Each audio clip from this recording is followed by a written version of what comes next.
Hey, Barry, how are ya? I'm good. I'm good. I hear it's someone's birthday today. Happy birthday, Yes. Barry Habib. It Happy is birthday, my Barry. it is my birthday. Yes, yes, yes, yes. Rumors are I'm so happy true. I'm here to celebrate with you on your birthday. How fun is that? Well, you know what? I couldn't think of a better way to celebrate. That's awesome. I love it. We are officially live with on the users Facebook group. yeah, with two beautiful ladies and all of my wonderful friends in the MBS Highway exclusive users group. I am thrilled to spend my birthday this way. Yes, we are very happy to have you guys with us here. And we're really excited to have Cindy with us here.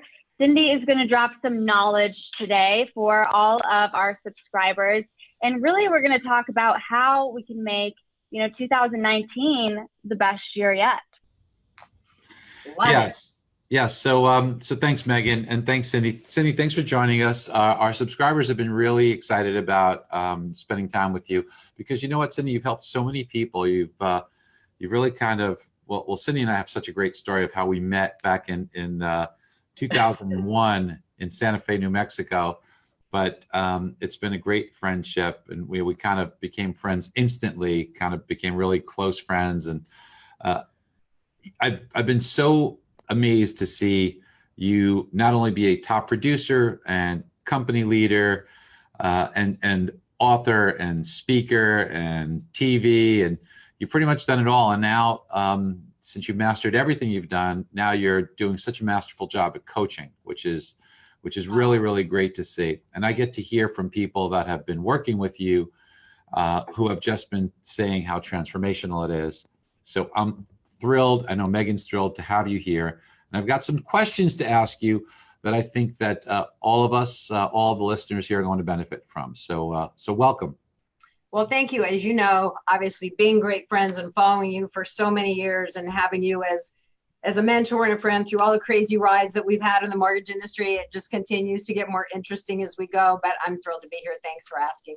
Thank you. And Megan, thanks for putting this all together and being our wonderful hostess as always. So, Of course.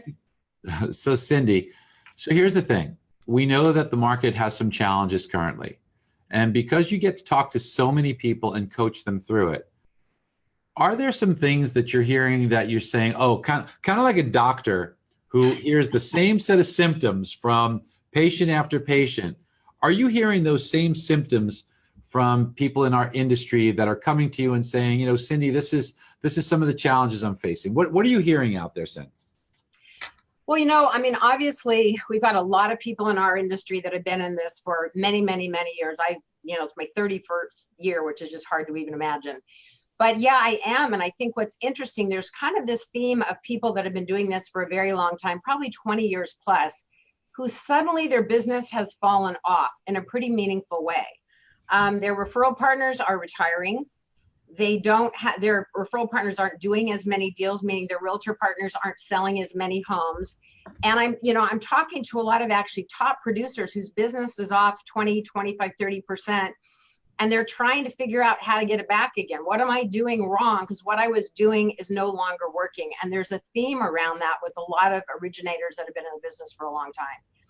And my feeling around that is part of it is some people are just tired, candidly, and they've kind of lost their mojo and they don't have that fire in their belly to kind of go out and rebuild. Part of them because things have changed and they're not feeling as confident going out to build new referral partnerships. It's interesting because a lot of people have had, tried and true referral partners for a period of time, and now they're having to go out and reinvent themselves again. And they're not quite sure how to create value, how to get a realtor's attention, and how to truly build a depth of relationship that we need to get connected referral partnerships so we can thrive again. So I think, relationships has always been one of my things. It's how I built my own business to 200 million in personal production. And that's one of the things that I really work with loan originators on is how do we build relationship today in 2019? So what I think I hear you saying is that a lot of people are perhaps thinking that they're doing the same thing, but if they've been in the business a long time, maybe it's the same thing they were doing in the last few years, but maybe not the same thing they might have been doing 10 years ago when they were building those relationships, and they've kind of started to evolve into a loan officer that was doing things differently as a function of a different marketplace that was handing them more transactions in a more readily manner. Right. I'll give you a few things, then we can maybe dive into them individually. But you know, the old adage of time management, I think as originators took on more, you know, more components of the loan. I mean, obviously some people like they're processing the whole file. A lot of originators don't have a big team around them. Some don't have staff. So it's very difficult to scale your business if you don't have support. So I think there's two things. One, people are having a really hard time converting their referral partnerships into real relationships. They'll get a meeting. They don't have a process or a plan to stay in touch with these people. What do I do next? So I just met with a realtor, had a great meeting, but I have no follow-up plan. And quite frankly, originators just give up too quickly. There is still, I'm amazed. I mean, at least daily in private coaching, long-term veterans in this industry and some very successful people have massive call reluctance, really are scared to death.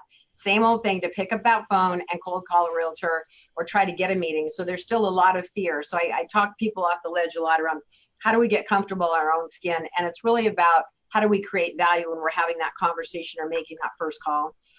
And then I think the other thing is, how do you really structure your day? Because, you know, people are so busy, but they're going home and they're not productive at the end of the day. And so one of the things that I learned throughout my career, and, you know, you don't build yourself to that level of production unless you're creating systems and processes, and you kind of turn the tables on learning to manage your day instead of your day managing you, and putting some boundaries around how you spend your time. One of the key things, and it sounds so simple because it's so basic, but it's like people are really struggling with time blocks.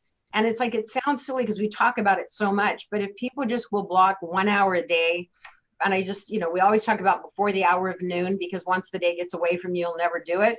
But it's so true. I still do it to this day.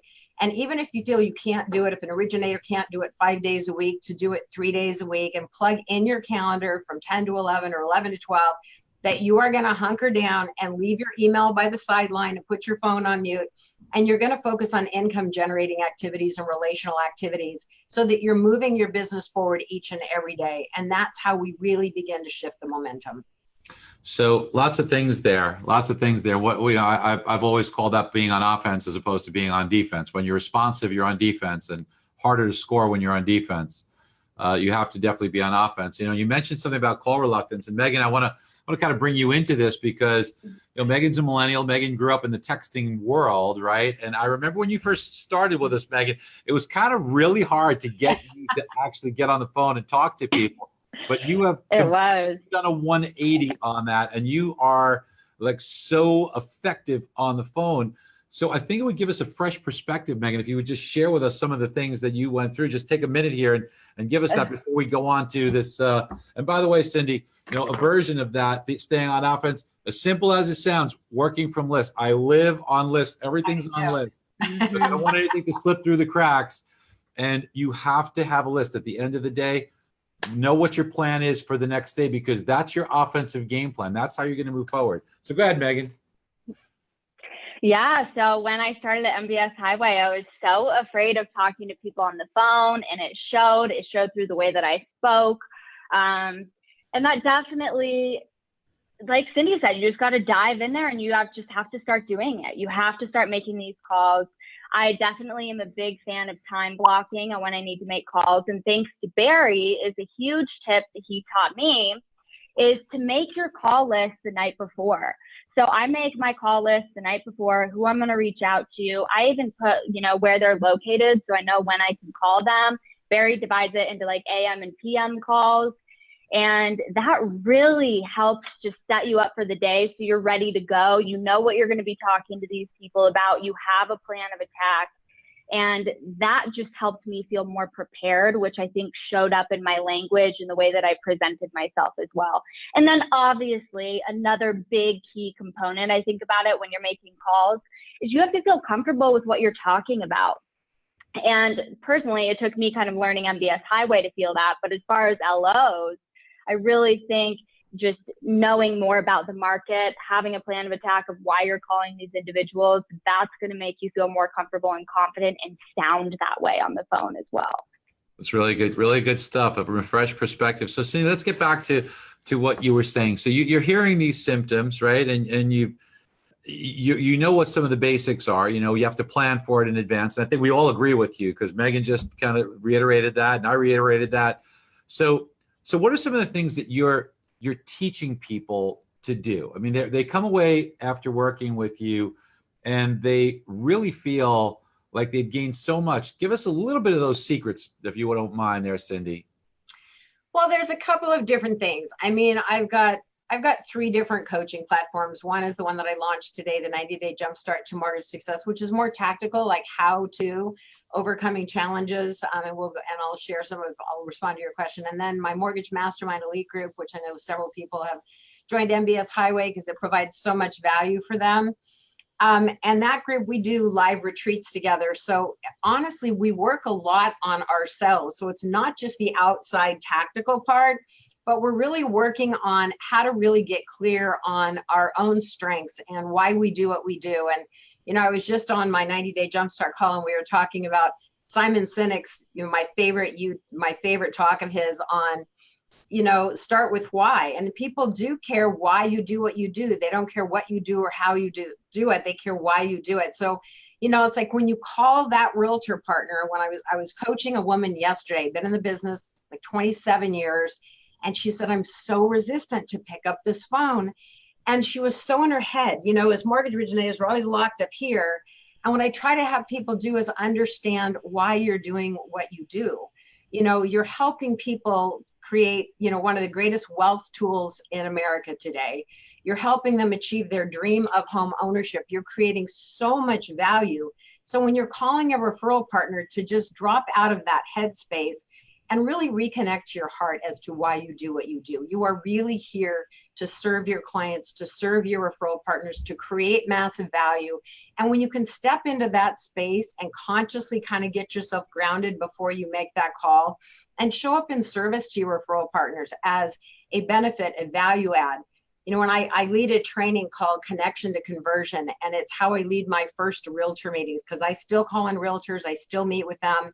And it's 40 questions that I ask a new potential realtor partner. And when I go to that meeting, Barry, it's very counterintuitive the way most people lead their meetings. I don't talk about my mortgage background. I don't talk about what we do at my mortgage company, my rates, my price, my product, my service. That first meeting is 100% focused on that referral partner and me learning about their business and learning about their life. And I walk people through a series of questions that they can ask.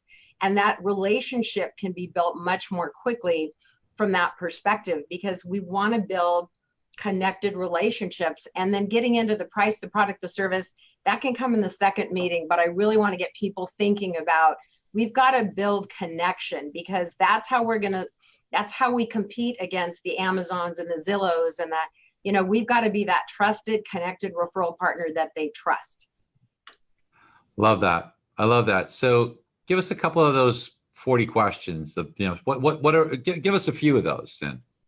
Well, actually, I've got the training in front of me, so I will give you a couple of the questions. And I usually save the marketing questions for the second meeting, because I mean, that's a great way to segue into the second meeting as well. By the way, can I ask you this, as you're looking through that and picking some questions? So I just want to try and be in the minds of people listening to this and saying, okay, so am I a little bit nervous that I've got 40 questions to ask a realtor? And, you know, so I'm just trying to put myself in their place and saying, okay, maybe that could work for you, Cindy, but would that work for me? I think what you're going to say, surprisingly, it will. But what should they be thinking? What's the mindset of somebody listening to this right now saying, wait a second, 40 questions? Is that something that the realtor is going to want to do? Tell me how you approach this. Let me tell you how I approach it. And one of my clients that I'm coaching in Texas just called me last week, and he said, oh my gosh, like this is so working so well. I'm so excited about it. You clearly don't have to ask 40 questions. It's just a guide, you know, and the conversation begins to unfold naturally. What I do before I walk into a meeting, and the reason I love this approach, is because you never have to think again about how you're going to conduct that first meeting. It's a system and a process. And once you practice anything, it becomes sort of second nature. So the reality is, I tell people, you can put the questions in your notebook if you want to have them available, or, put 10 questions that you want to ask. But what I do is I get myself grounded before I ever walk into the meeting. And I get myself out of the mindset of I'm walking in to build a relationship with someone and to try to provide value for them. And in order to do that, I need to learn more about them. So when I'm walking through this process, the reason I developed this was because, one, I wanted to learn more about these people a little more quickly. And two, I wanted to have a system so I don't have to always think about what I'm going to do in the first meeting. I do take a folder and I probably put in 3 program flyers or information folder, about the company and about us, but I literally hand it to them at the end of the meeting. So it becomes very conversational. When I go into that meeting, I start with asking them questions about their business. And if you just think about asking them questions, I always start chronologically. So I start with their business and I start at the beginning of their career. So I just say, how did you get into real estate? And how long have you been doing this crazy business? Something like that. And I start at the beginning because I know in my head, that's where I'm going to start. I'm going to start with their business, their career. And the greatest story is, how did they become a realtor? Because most of the time, there's a story there. Most people don't go to college and become a realtor. There's a story. So what led them here? So that's always a great opening question. And then I kind of go chronologically through their span. If they've been doing this a really long time, so some of the questions are, how long have you been in the real estate industry? What were you doing prior to selling real estate? What made the decision to transition into the real estate industry? How difficult was it for you to get started? And we know how tough it is for mortgage originators to get started. Ask the question what they did to become successful. What are their thoughts about the current state of the market? People like to talk about, get their perspective. What do you love about selling real estate? What are you passionate about? What sets you apart from your competition? When you're going in to do a listing presentation, why do people choose you? You're getting these questions, they begin to open up in a really meaningful way. And then sometimes they'll ask me questions and I will, of course, respond to the question, but I'm very intentional about turning the light back on to the potential referral partner, because my mission in this first meeting is to really get a sense of who they are in their business and their life. I ask them about their 3 greatest challenges as a realtor. I ask them a little bit about what they're doing to market their business and maybe what they're not doing that they want to do in 2019. I ask what's working most effectively, how they're using social media. Do you use a CRM system? Do you market to a database? How do you communicate to your past clients? And pretty soon it just goes into this flow, and we literally get into a vortex of conversation.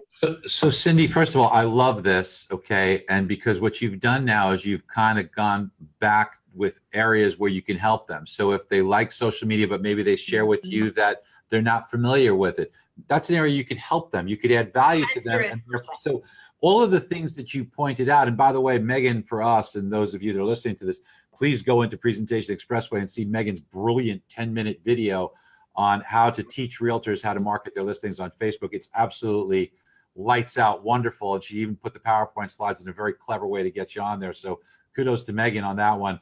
But what I think is you're doing here is you are allowing yourself to find areas to not only learn about them, but where can I give value back, right? Where can I give value back? So just real quick, Cindy, I did a simple version of this, certainly not as good as yours, and but I would go in with 4 questions. So I'd ask for a 20-minute meeting. I'd ask 4 questions. 1, what's your typical client look like? Because I wanted to know if I could service that kind of client.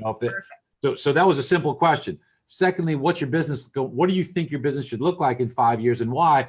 And then maybe by them giving me this along the same lines that you're teaching here, how can I think to myself and take notes? By the way, I would always ask them if I could take notes while they were speaking. And that's a great thing because it's very flattering to them that what's about to come out of their mouth is so important to you that you want to write it down. So I would try and find ways of how I can add value. The third question is that please tell me about your current, I'm assuming that they have a current relationship. What do you like about your current mortgage relationship is what I would ask. And then the fourth question is, without saying anything bad, if you could change something about that current relationship, what would it be? And then, of course, once you have all your notes, then you can come back, and we used to use this technique that because you asked, here's what I'd say, because unwanted advice is often resented. It would be just, if you have a teenager at home, you know this, right? So because you said this, here's what I think might be helpful for you, or what where I can help. So yeah, I love what you're doing, because I think it's so much better and so much more detailed. But I used to do a little down and dirty version of that, which was still effective. Well, I love it. And there's a couple things where we differ a little bit. So one, you might think this is strange, I do not ask them about their current lending relationship at all. The reason for me that I don't is because they may have a really great relationship with a lender. And I feel like it may put people, just maybe not, but into maybe a more of a guarded or defensive mode. And the whole point of this meeting for me is to keep all the guard away. I want to get them opening up and get them to a place where they sort of become an open book. And one of the things that I love, I have this, I'll call it a process because I'm in kind of a habit of doing it now, but when they say something really interesting, I call it a clarifying question. And people should write this down, because it sounds so simple, but it works magically. If someone tells you something really interesting, like I was meeting with a woman who moved from Manhattan, New York to Manhattan Beach, California, moved her real estate practice across the country. Now she's telling me about that and the move, and I stopped her and I go, oh my gosh, like that's incredible. Can you tell me more about that? So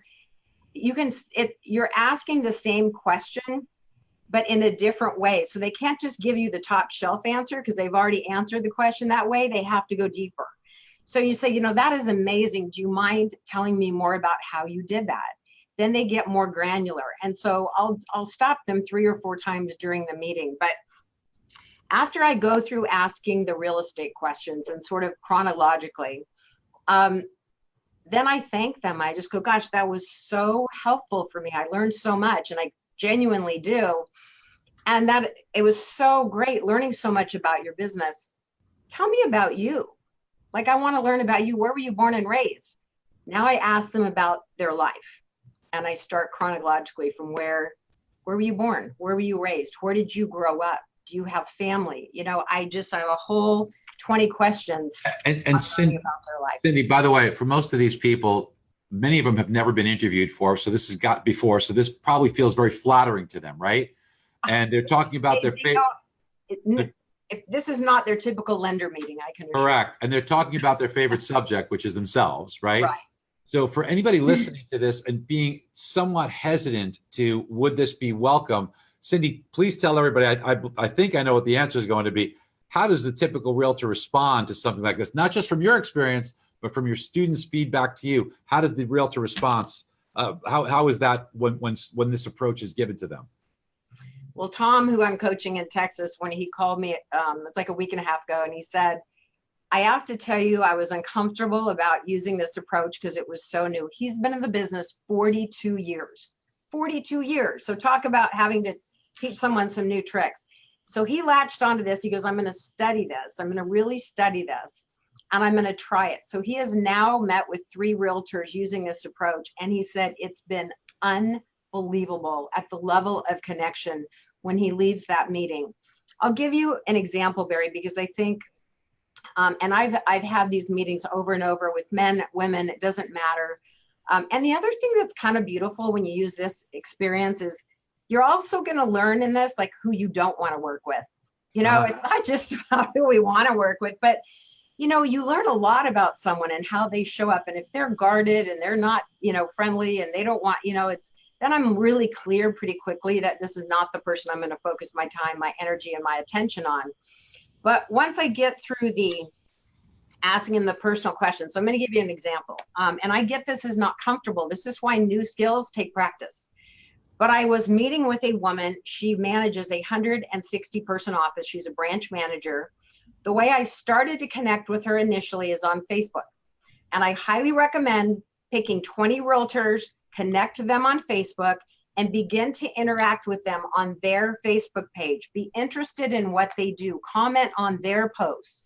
And just be interactive with them. I have built so many relationships off Facebook, and you can do it obviously on Instagram, but begin to be interactive with them, commenting on their And within, you know, when you comment, not just like, but when you comment on people's posts and you're interactive and you're sharing information, it only takes about 30 days before people know who you are and they're paying close attention to you as well. So I reached out to Sherry and I said, hey, look, I know you and I don't really know each other.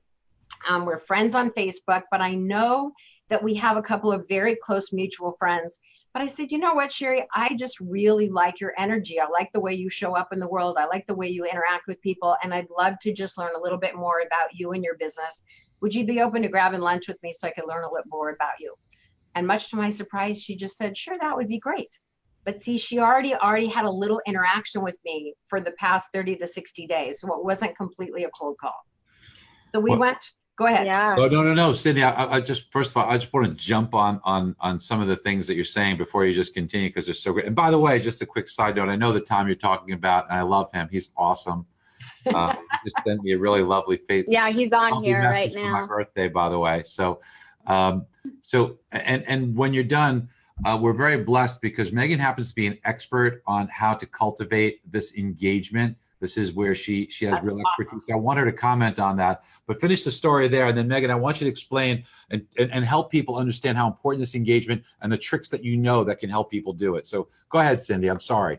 No, not at all. So basically then I transitioned to asking them questions about their life. And again, I'm just starting with, you know, where were you born? Where were you raised? I mean, to give you an example of some of the questions for that, it's just, do you still have family in your hometown? Where did you go to school?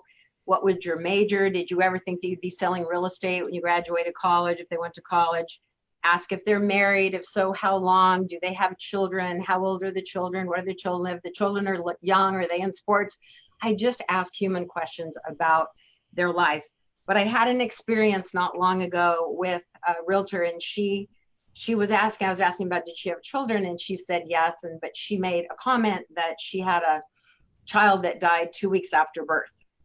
But she just kept talking. And so she said, but she adopted a son. So she still has her 3 kids, blah, blah. But she just glossed right over that. Now, I get that not everybody would do this, but I'm encouraging you to go here with people because they're human.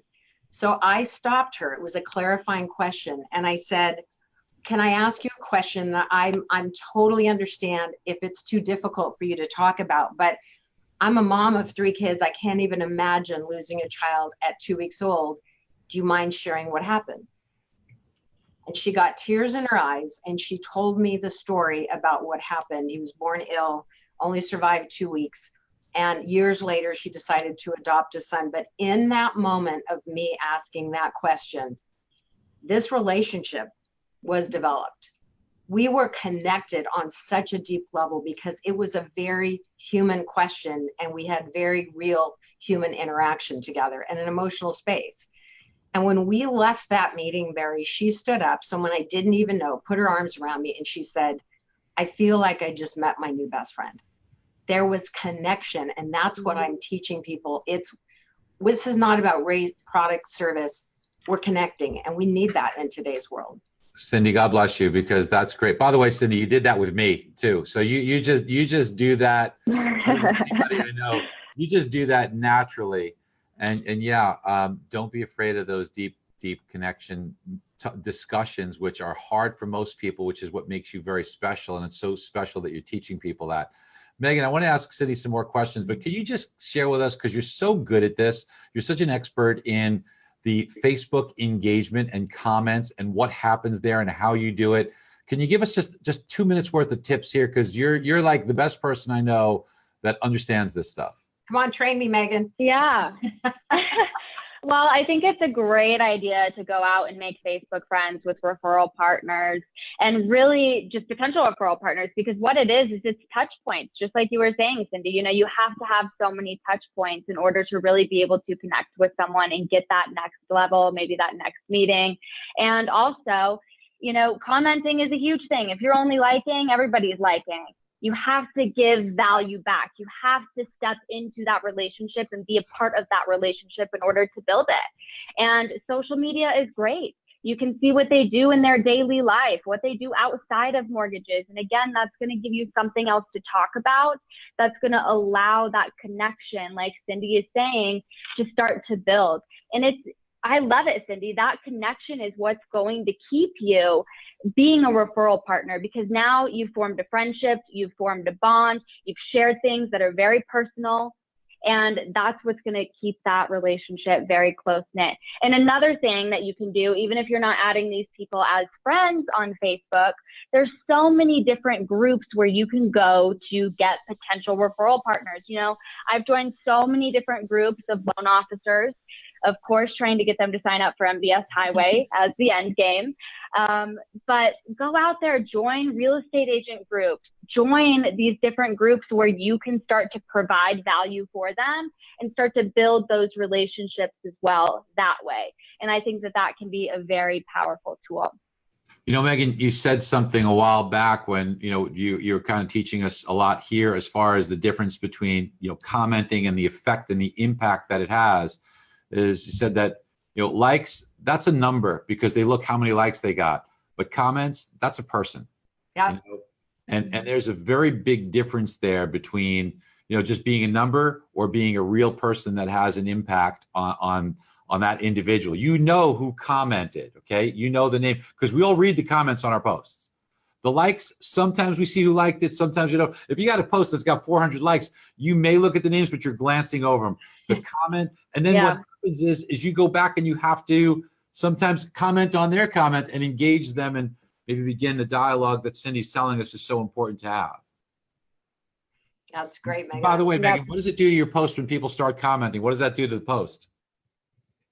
Well, it gets you up there in the algorithm, so more people are going to be seeing your posts. And I definitely recommend any posts that you do as a loan officer as well, you know, go comment on those people's posts. They're going to comment on yours. It's going to start kind of this like cycle of you guys supporting each other on social media, let alone just building connections. So that's another thing. Make sure that you're commenting on everyone's comments, liking everyone's comments. That's going to continue to get that post to get more eyeballs on it. So ladies, in this half hour, you've shared so much with everybody, with me too. And Cindy, every time I talk to you, it seems like the time goes by so fast because you have so much to offer. But I think that people listening to you, we all love you. And we know that you've got this amazing gift that you're sharing. If individuals want to try and do some more closer work with you and learn from you and really develop their business and be like so many of the people that have been working with you have been transformed. Can you please tell us and help us to, how do they connect with you? Thank you so much. Probably the easiest way, I mean, obviously I'm on Facebook, but I have to go through and disconnect from some friends because I'm at 5,000 by max. But info@cindyrtman.com is probably the best email to use that comes to me and my team. I love talking to originators and really kind of dissecting what your challenges and problems and determining if I'm a fit or if there's somebody else out there in the world. I know a lot of coaches and sometimes I'm not the right fit, but I know others that are. So info@cindyrtman.com.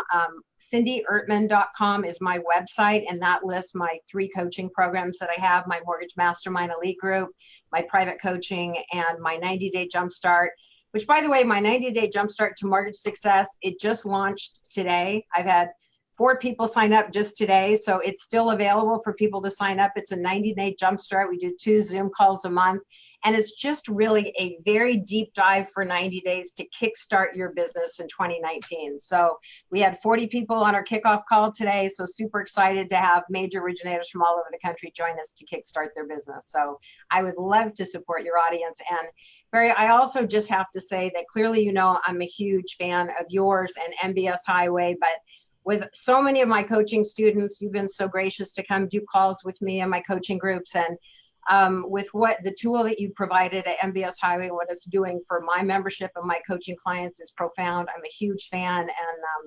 And the shifts you've made to your site over the last year and what it can do, like your debt restructuring tool to really have conversations with your past clients, the real estate report card, which you know how much I love. So great. Thank you. Thank you, Cindy. Thank you so much, Cindy. So, so Cindy, is there a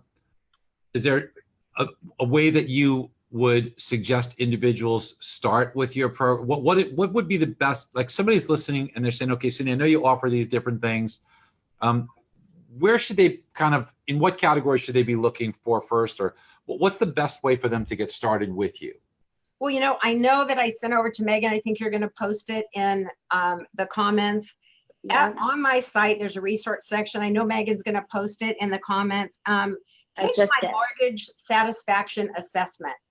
And it's basically you rank yourself on a scale from 0 to 10, 10 being lowest, 0 being lowest and 10 being highest, on your satisfaction level in 8 key areas of your mortgage business. And it's really kind of eye-opening. I was just coaching a woman. She's just under 100 million, a big producer out of Seattle. And she was so floored. She goes, oh my gosh, I'm a 3 in like 3 of these categories. So take the assessment. It only takes a couple of minutes. You can download it for free. And the great thing is it'll start with your lowest scores. So if it's time management where you really need help, then start there. If it's building new referral partnerships, and to some people, it's managing their health and wellness. You know, they're not taking care of themselves. There's no self-care. There's no work-life balance. So I would take the mortgage assessment to start and then really focus on the areas where you score yourself lowest. It's a great place to hone in on where you need the most work. So listen, we're going to wrap up here, but everybody listening, you know, I want to tell you just a personal endorsement for Cindy. There's not a better human being, first of all, than Cindy. I consider Cindy's a lifelong friend for me, and someone that I really hold in the highest esteem.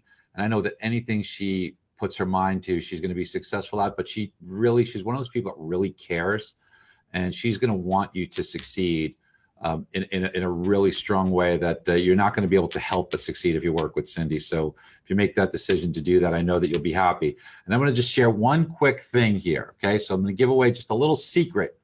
So you mentioned the 5, and Megan knows this one. Okay. You mentioned you have like 5,000 friends. I'm in that same boat. A lot of people listening are in the same boat. But so what you said is you have to make room, which is a nice way of saying, but I have to unfriend some people, right? It's a nice way of saying that. So it's not like you want to ever be rude and you want to do that. But the fact's a fact is sometimes you just have to make some room because of the limitation there, right? So here's my secret, okay? So and it's my birthday, so I'm going to share the secret. Oh, gosh. So Megan knows what this is. Take your notes. So I will always see whose birthday it is, and I'll always wish them a happy birthday. I think it's important to do that, okay? But what I'll also do is when it's their birthday, I will look at under Facebook, see friendship. You want to view the friendship. And I'll never remove somebody if we've been friends for less than 3 years, okay? Because I want to give it time.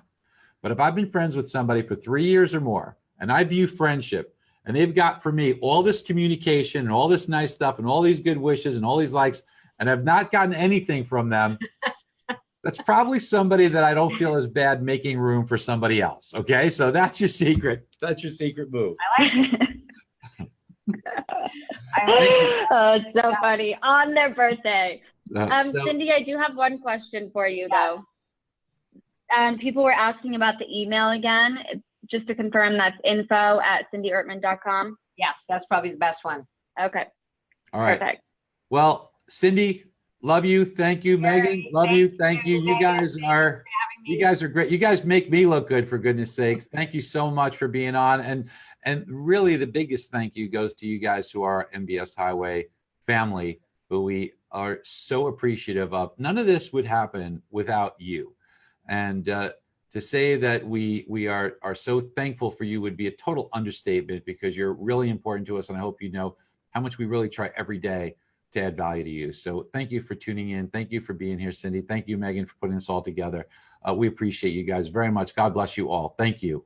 Thank you, Barry. Bye, guys. Thank you. Bye. Bye.